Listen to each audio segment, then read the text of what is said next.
Welcome to Everything Co-op, bringing you information on how cooperatives can help improve your quality of life. This show is being sponsored by the National Co-op Bank, NCB. The NCB is dedicated to strengthening communities nationwide for the delivery of banking and financial services for the nation's cooperatives, their members, and other socially responsible organizations. For more information on the power of community ownership, visit ncb.coop. That's ncb.coop.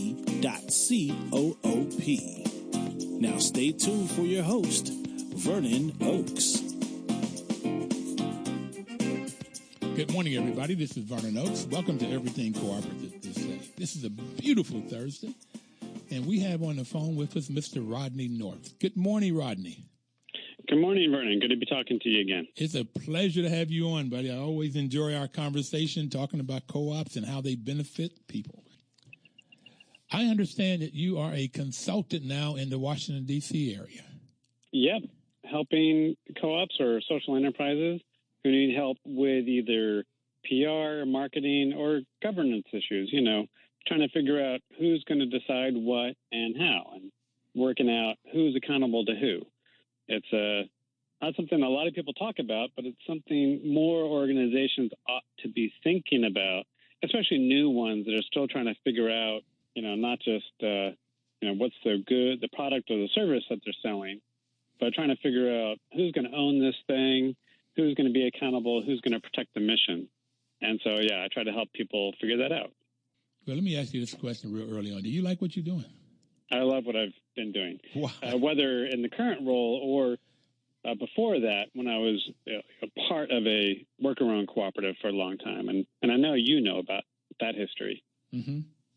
But why do you love what you're doing? Well, so like a lot of people like yourself, I came to co-ops a little bit later in life. And I'd had this idea that there's business, and that's about really serving yourself.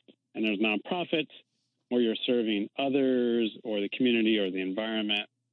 It's other-oriented. And there's government, which is, we're familiar with what government does, and it's an important form of public service.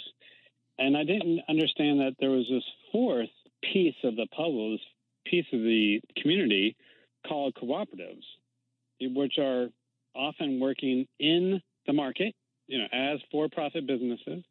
Not all of them are for-profit, but many of them are for-profit businesses. They're providing goods and services like electricity or banking services or groceries or the food you eat. But they have this other way of doing it where the people doing the work or the people who show up in the store, the consumers, own the business. You and your listeners know about this all now. These are the people, by owning the business that they're involved with, they're infusing some democracy and I think a big dose of humanity into the business. And so, what's not to love about that?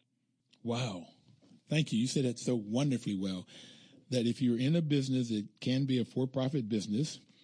And normal for-profit business or capitalistic business that we know, and I studied in the MBA program, it is what's the greatest return on investment for the stockholder. So it's all about stock. Who puts in the money, that's who you're looking to benefit. Could be a little bit about how to benefit the employees, at least the employees that are higher up on the food chain. So that's the business model. And then there's another model of co-ops where it's owned, controlled, and when there is a profit, that profit is split up, dividends, patronage to the owners, and that's the individuals who own it, whether it's the employees or the consumer. All right, I'm getting excited in here. Tell me, I'm rocking the boat here. I'm moving around, shaking. Okay. I like the way you put that, Rodney. Thank you. So what are some of the kinds of things you're doing in D.C. now? Well, so I grew up here, but then I moved away for 30 years, saw a lot of things, did a lot of things, and I came back a couple of years ago, and now one of the most interesting things that I'm a part of is this thing called the Cooperative Stakeholders Group. And it's a group that was convened by the city government, specifically the DSLBD, Department of Small and Local Business Development. their Office of Innovation and Tech. And they're responsible for many things. And, well, let me back up one step and say that the city government has a broad, comprehensive economic development strategy, and there's many threads to it. And one thread is cooperative businesses. What can be done to help facilitate co-op businesses? There's a recognition for some of these things that we've been talking about. There's a recognition that a co-op business isn't just like any other business. If that grocery store on the corner is owned by the people in the neighborhood, there's going to be a lot of tangible and intangible benefits that, frankly, you're just not going to get with a Walmart or a Kroger or, a Safeway giant. Yeah, that either clearly or maybe doesn't have that same commitment to the community, where the profits are going to go to Philly or Arkansas or New York or somewhere. So the city recognizes this potential for co-ops to be a good part of economic development. They've convened a number of stakeholder groups to tackle or to explore different topics. And one of the stakeholder groups is the one I'm a part of, called Cooperative Stakeholders Group. And I got to give a shout out to a great person, Kate Marin Sinha. And I think I'm pronouncing her last name right. We just call her Kate. And she's at the DSLBD. And she convenes these meetings. She facilitates them and keeps the conversation rolling along. So she's been running these meetings for the last 6 months. Altogether, about 65 people or institutions have participated. And, you can imagine where, you want to do something with a certain community, but you're not sure where to start. And a good place to start is, let's just get everybody into one room, get to know each other, talk about our ideas, concerns, hurdles, you're struggling with X. Well, I've been struggling with that too. What can we do about it? And then somebody across the table says, I've been working on a solution. My bank, my nonprofit, or my part of the city government, we've been working on that. So, maybe together we can figure something out, or maybe together we can solve things that we couldn't individually, which, of course, is a classic cooperative approach to problem solving and to meeting needs. So we've now met 6 times, and I've been impressed by the variety of folks that we've had. A lot of interest in worker cooperatives, also food co-ops, childcare, and usually a worker-owned childcare business is something that people are exploring, trying to get started. I know there's an effort to start one in Northwest.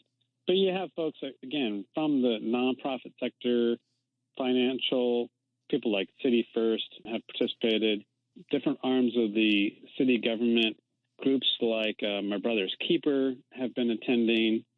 And so, I'm feeling good that out of this, something, to be determined, something's going to come out of it.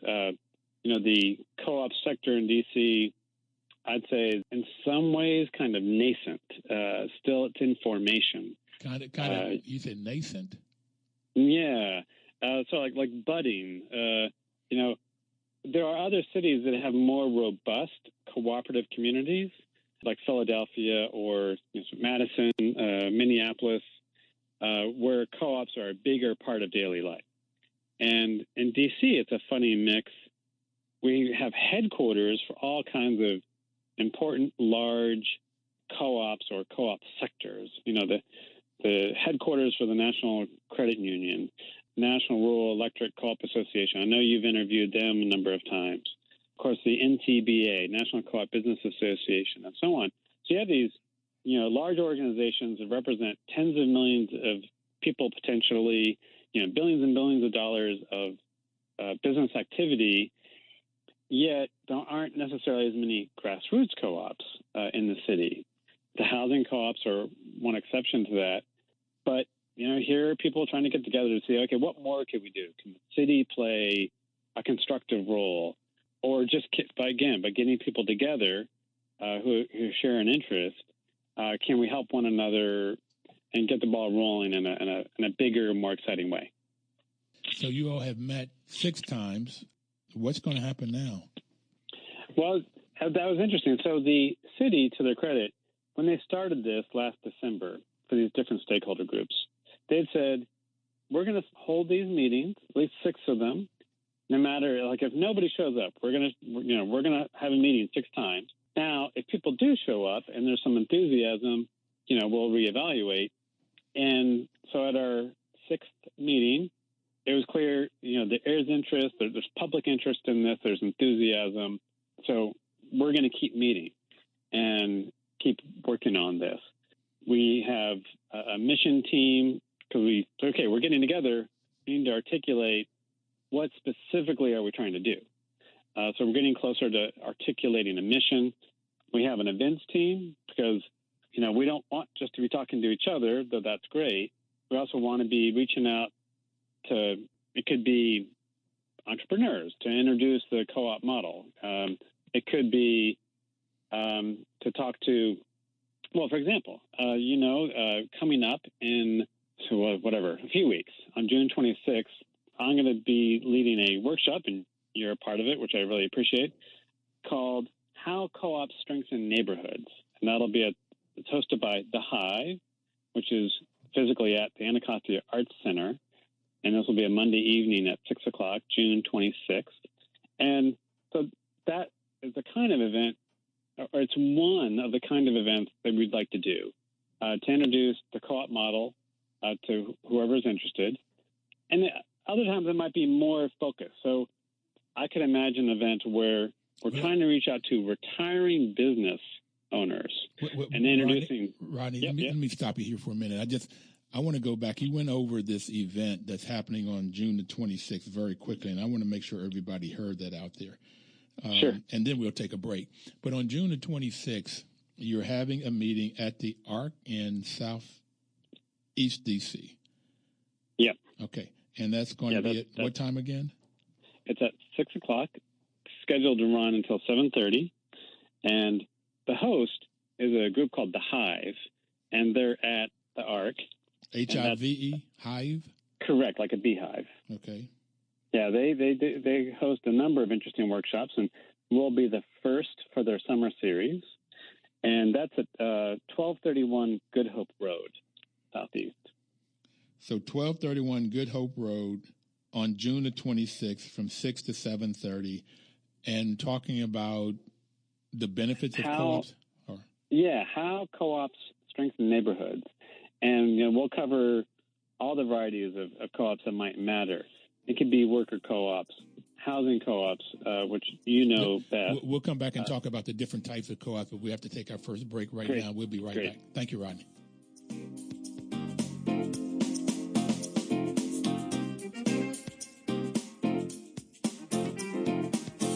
Washington, D.C.'s News Talk, 1450 AM WOS and 95.9 FM.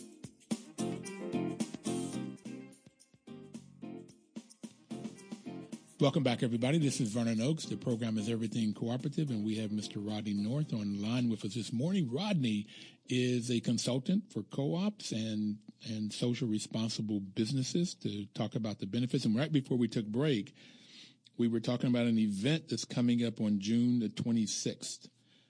That is a Monday evening from 6 p.m. to 7:30 at the Arc. That's 1231 Good Hope Road, How Co-ops Strengthens Communities.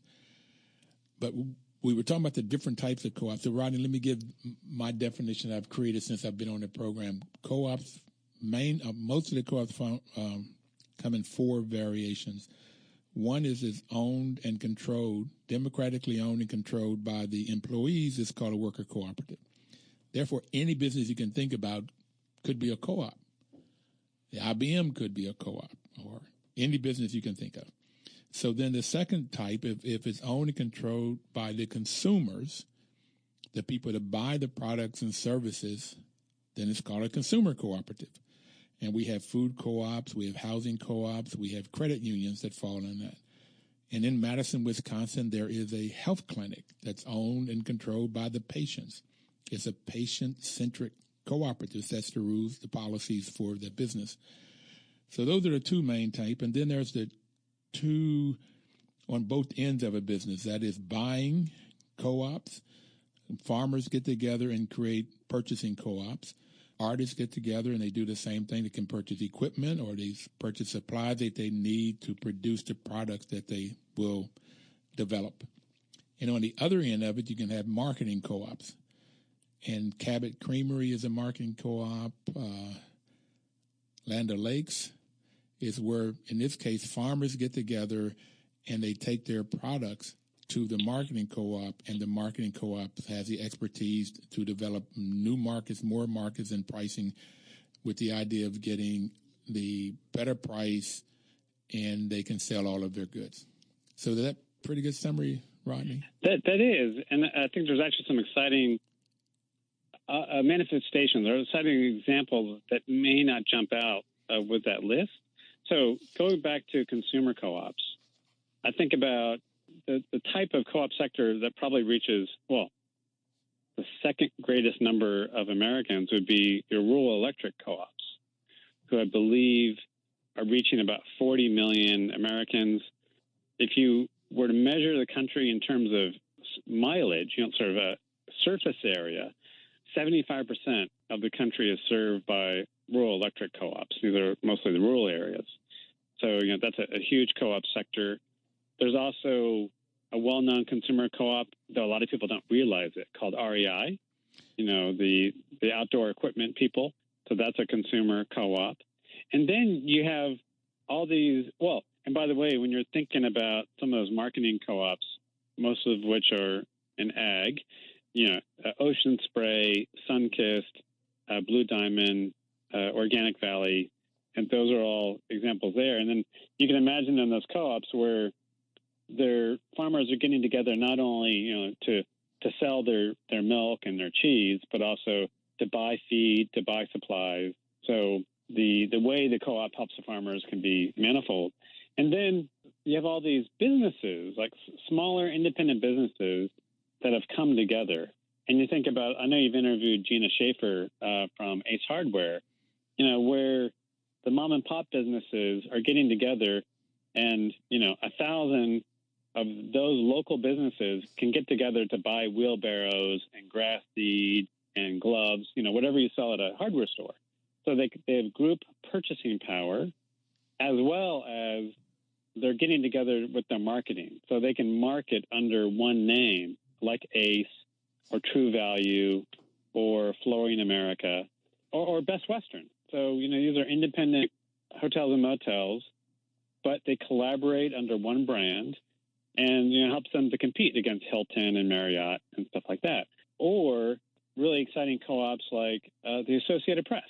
That's not what people usually think of when they think of co-op. And there's been a lot of concern about what's the nature of media. Is media becoming too consolidated? One person or one company owning too many media outlets. And a really exciting part of that scene is the Associated Press. So there, the members, the Washington Times, the Washington Examiner, your local TV station, the television networks, and together they are pooling resources. And maybe nobody has, a bureau chief in Zimbabwe, but AP may have that. And then, that person can provide information that's available to all members of the Associated Press. So there's even more examples out there than is often realized. Wow. I mean, you just told me of a couple that I did not. I had heard about Associated Press, but I did not know it as well as you just talked about it. Okay. So you got all of these people coming together to benefit each other, to work together. And that's one of the reasons I like co-ops. And when you look at the principles that co-ops are open to everybody, anybody, it doesn't make any difference about gender or race or social economic background or religion or politics. People come together. It seems like there's something common about this throughout the world, is that helping the family, that everybody wants to help their own individual families to prosper, and prosper meaning in some cases to have food. There was one story, I think it was Papa Sin from Senegal. It was somebody from NCBA Clusa who said that the farmer who had joined the co-op had said the benefit was that they had food for the whole year. And at the end of the year, they had some savings. Now, they said it a little bit differently, but that's what it meant. Where before the co-op, they did not have food for the whole year, and there was no such thing as savings. Yeah, it's a classic story that often, what I need or my family needs is also what you need and your family needs and what our neighborhood needs. And, divided we fall, united we stand, or maybe it's said the other way around. And, that we can do stuff together. And often we can do it better. We can do it more efficiently than we can by ourselves. For years, I was part of the Equal Exchange Worker Co-op, and we worked with dozens of small-scale farmer co-ops around the world. And, these are farmers who have anywhere from, 1 acre to 20 acres, but they're in poor countries like Peru and Burkina Faso. And individually, they can't buy a truck or build a warehouse or, have a sales manager to export their cocoa or their coffee.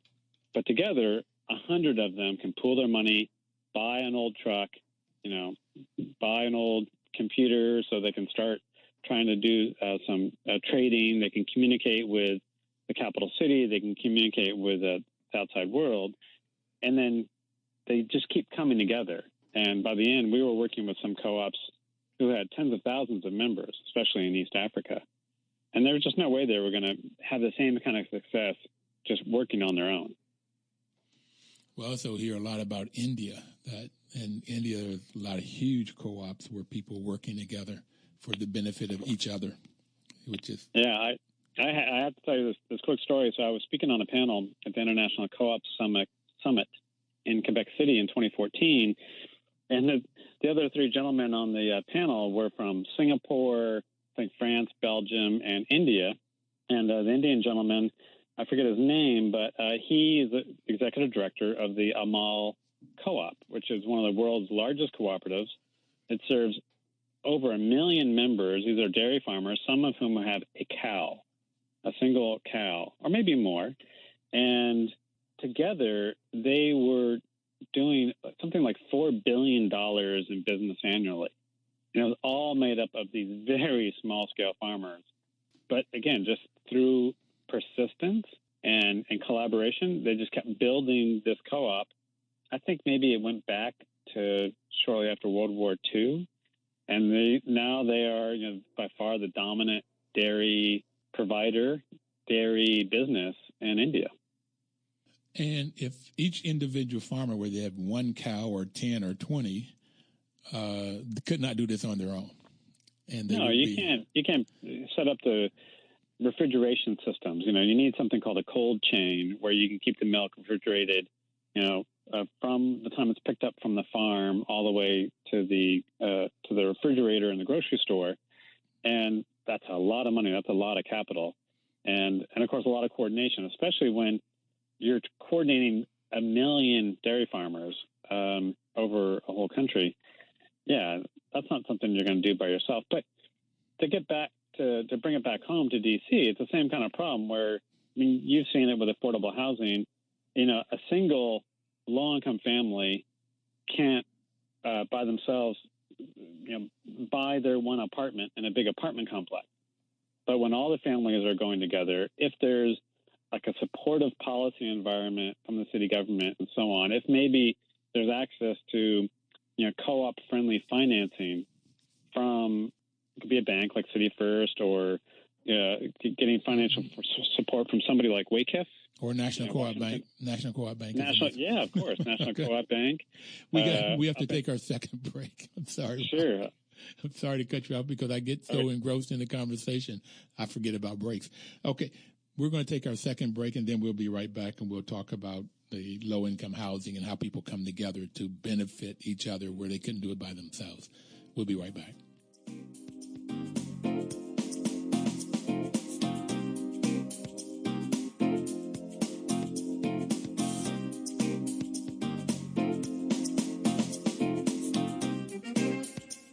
Washington, D.C.'s News Talk, 1450 AM WOS, 95.9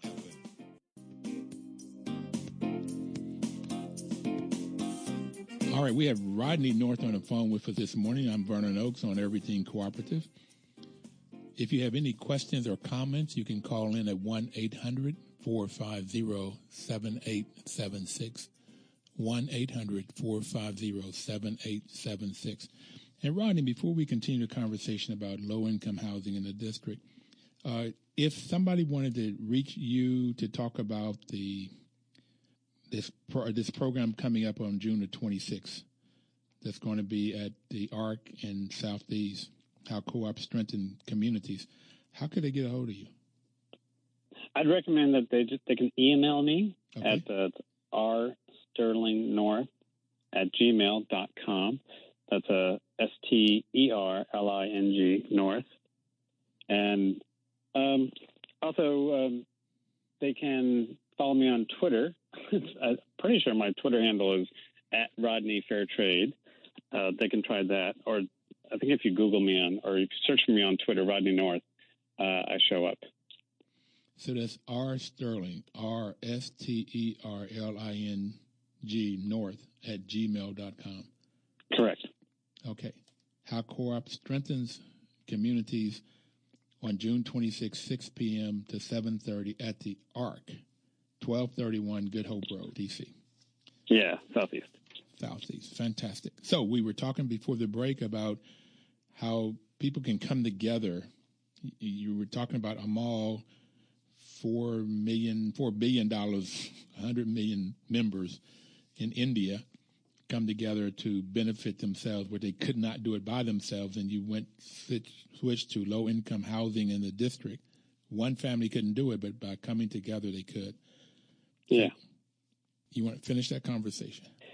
Yeah, and so this is, of course, a lack of affordable housing is a chronic problem around the country, and lots of ways to pursue solutions. And I'm not one to say that a co-op is always the solution or it's always the best solution, but it often is. And I think it's more often the solution than is actually pursued for a variety of reasons. People aren't aware of the co-op option, or the local governments aren't always sort of supportive.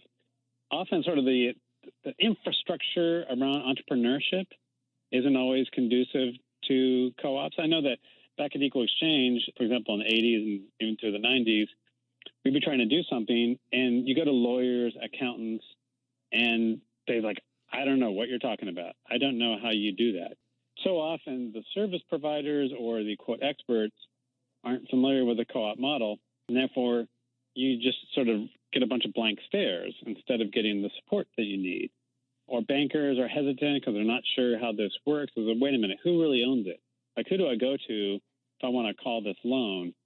So those kinds of obstacles constrain the growth of co-ops, keep the number and the size of co-ops to be less than it could be.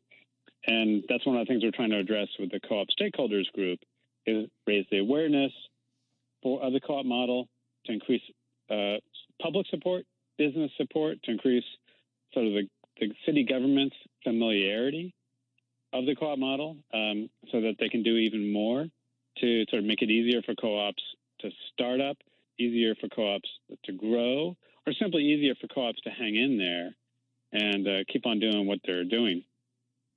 I got a bit off track there, sorry. Mm-hmm. We were talking about affordable housing. And so in the United States, the two cities that have done the most with co-op housing are New York City and Washington.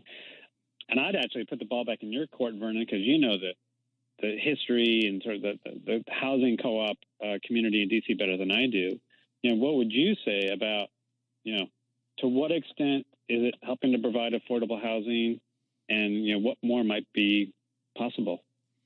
Well, Anita Barnes, who's on the city council, had a hearing not too long ago about how to enhance the experience of the limited equity co-op, the affordable housing co-op.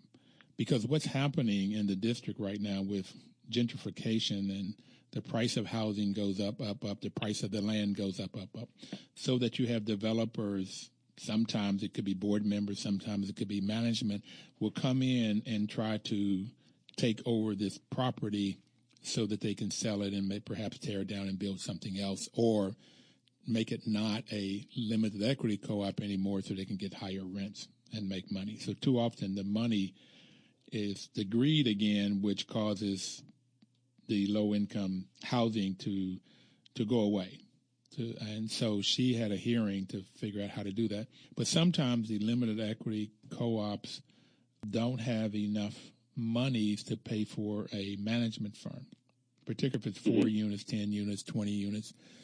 And so one of the things I've been thinking about doing, Rodney, is how to provide services, and I call it like group management or shared management, in a way that they could get the benefits of a third-party management company and not have the management company with all of the responsibility. Because to manage a 4-unit, it's a lot of the same as managing a 40-unit, or in some ways it could be less time managing a 400-unit property. So the economies of scale are not there for smaller cooperatives that are designed to have affordable housing. So they don't get the management, they don't get the skills that they need, the experience, the skill that they need, because they can't afford it. And too often, when it's 4-unit, if you get one person that doesn't pay, it's not financially viable. That's another problem. Okay. So there's a lot of inherent issues and problems with maintaining affordable housing. The draw to get people in that want to make money on these units, to try to get people to move out by giving them $10,000, $20,000 to move, and they'll make $50,000, $100,000 on whatever they renovate. So it's still in the best interest of a developer from a financial standpoint, but it's not in the best interest of the community when that affordable housing goes away. So Anita Barnes, and I take my hat off to her, had a hearing to try to figure out how to enhance. Now, I've also managed some co-ops, one in Virginia particularly, the 250-unit co-op, that the governance was awful. And I've managed a couple here, and in D.C. that's the same thing. If you don't have good governance, they don't work. And if you have the board that is either trying to get favors for themselves or for their family members or their friends, so they'll have more power. It's either money or power, or both, that sometimes the board members will try to get. And with that power, they're not doing things according to bylaws, that they're not having integrity. And therefore, those properties go under eventually. Well, what I was going to say there was that it's a funny thing where, so governance, a lot of it is about rules, bylaws, procedures, and sticking to the rules. But I think parallel with that has to be culture. That there's a culture of integrity and sort of an emotional commitment to the long-term health of the cooperative, a real one for all for one mentality.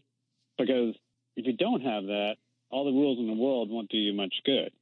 If people don't show up for meetings, board meetings, if they're not keeping an eye on the board, the rules may not be followed. Shenanigans can happen. People can give in to temptation. And so I think the two got to go hand in hand. A good, solid, reasonable set of rules, and then also a healthy culture where people know what they got, why it's special, why they should get involved, or why they should pay attention.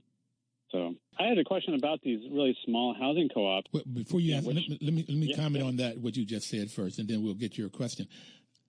What I have noticed is that when you have that culture and you have that governance, and then you have management, whether the management is what sometimes is called self-management, or if they have a third party, when you have that, it works so beautiful. It is sort of a marvel to watch how people with little means, little amount of money, perhaps a little education, can create a very wonderful business. And it works extremely well. I mean, grass gets cut, flowers get planted, folks' units are painted or fixed up. They have bills are paid. Bills are paid and on time. Okay, so it works extremely well. Of course, the opposite, what we start talking about first, but I've seen more co-ops in the district that work extremely well than I have seen the ones that fail. When they do fail, they stick out like a sore thumb. Yeah. And around here, HUD, in the D.C. office and the Richmond office and the Baltimore offices who I had worked with, they don't like co-ops. And what I got from the reason they don't like them, even though I try to talk about the ones that I look at how successful they are, they stay focused on the ones that are not successful because it takes a lot of their time. Because what the co-op members have learned to do is come together and be political. And it seems like even if they're not doing things well, they will try to blame HUD or somebody else, and anybody else. Management, they blame first, and then HUD second, or whomever, and before they'll take the ownership of the issues that they've had. So HUD will spend a lot of time, HUD field staff would spend a lot of time with those units that don't work, and they don't know how to handle groups of people. They're normally handling individual owners, shareholders who own a building, and if they don't do right, they just kick them out, and take the property or whatever. And with co-ops, it's a lot different. It gets to be extremely political. So for around here, the HUD did not like housing co-ops, even though they're very successful. Even though I'm a real advocate and sort of cheerleader for co-ops, I do remind people that they are human institutions. Humans by nature are varied and flawed, and sometimes, we give in to temptation. So cooperators, they're still people. So they're not perfect or always angels. I think the system really encourages, as Lincoln would say, our better angels, our better selves.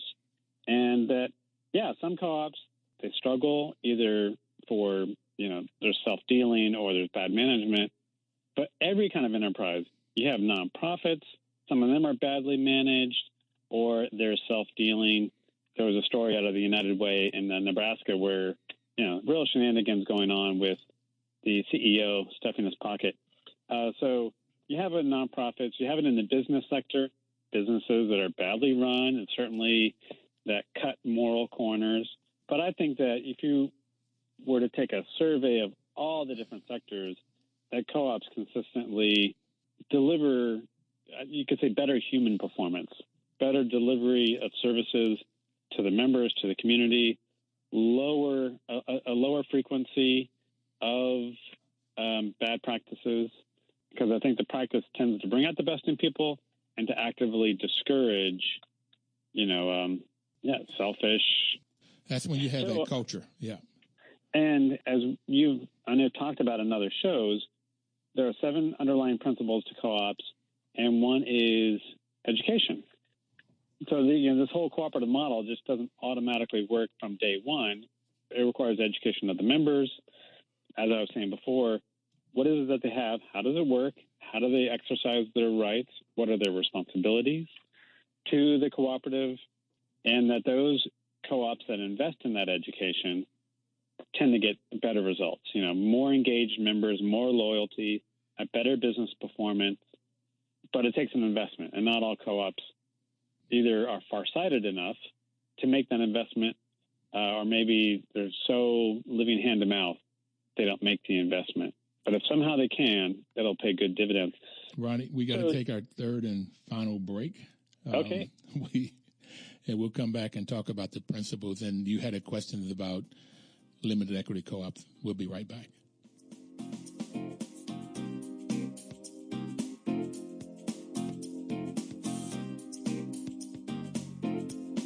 Washington, D.C.'s News Talk, 1450 AM WOL and 95.9 FM.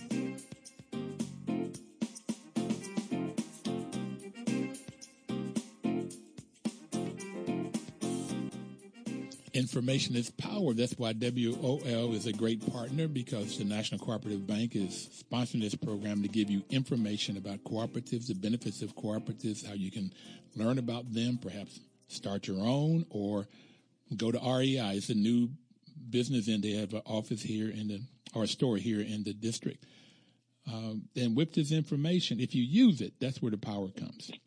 And Rodney North is our guest today, who's given us a lot of information. And Rodney, we were talking about the principles, and you had a question about limited equity co-ops before we took break.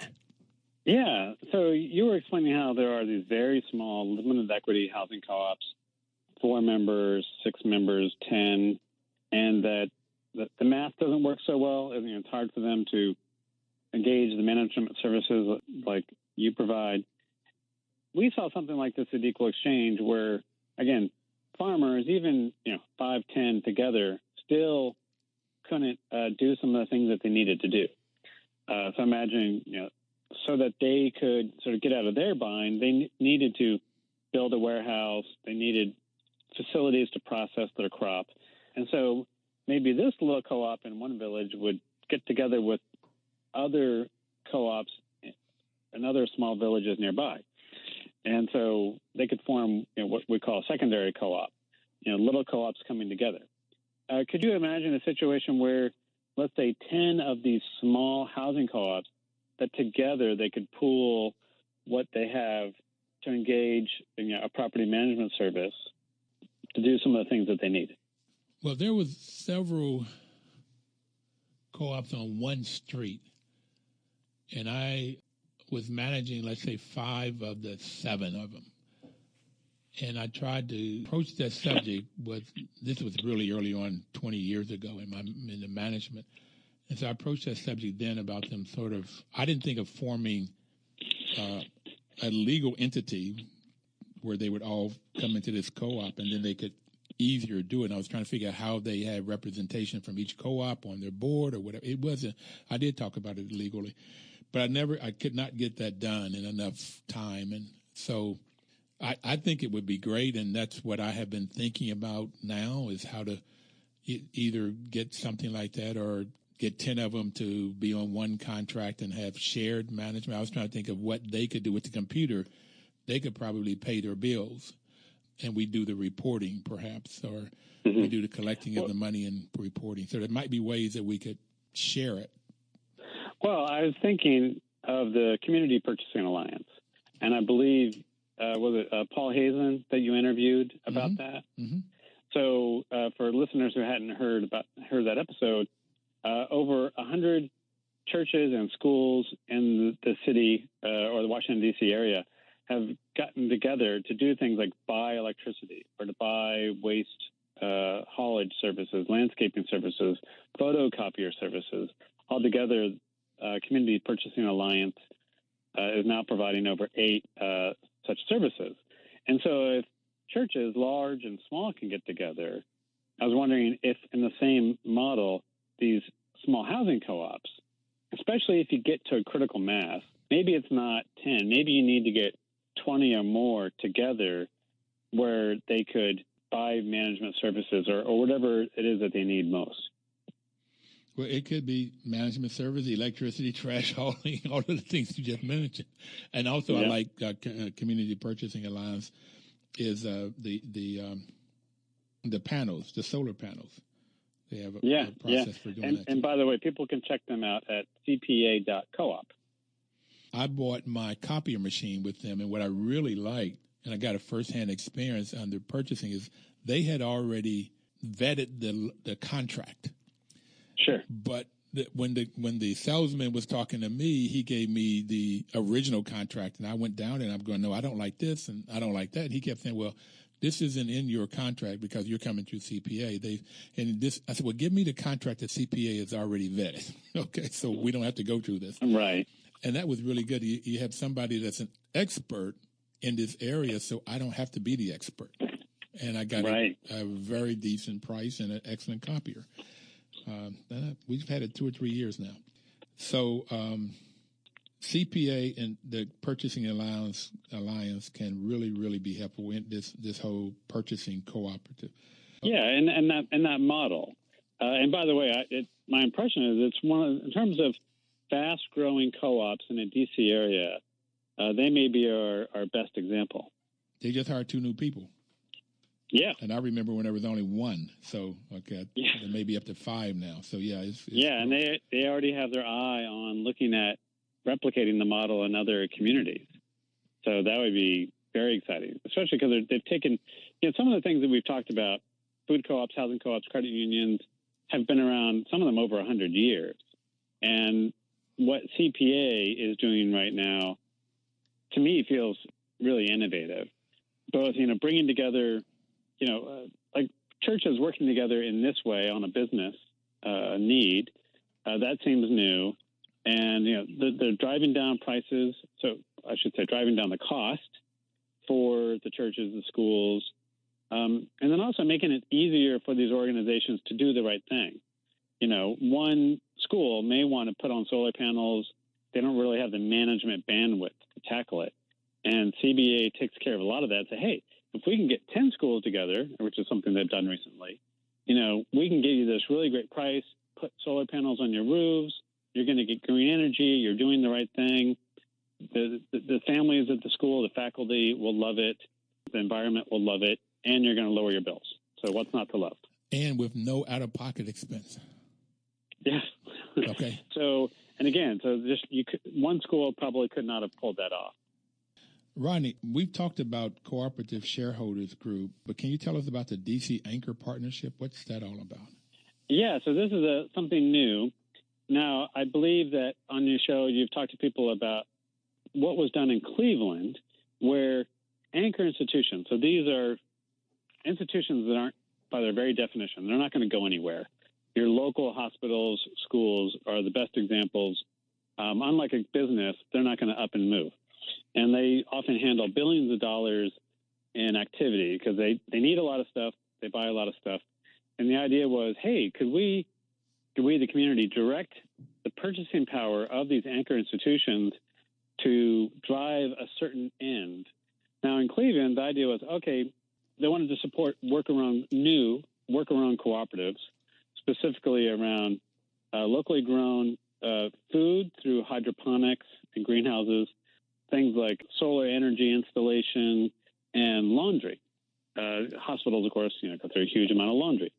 And eventually, they were able to direct the purchasing power of a number of these institutions towards these co-ops to help them get up off the ground and to keep them going.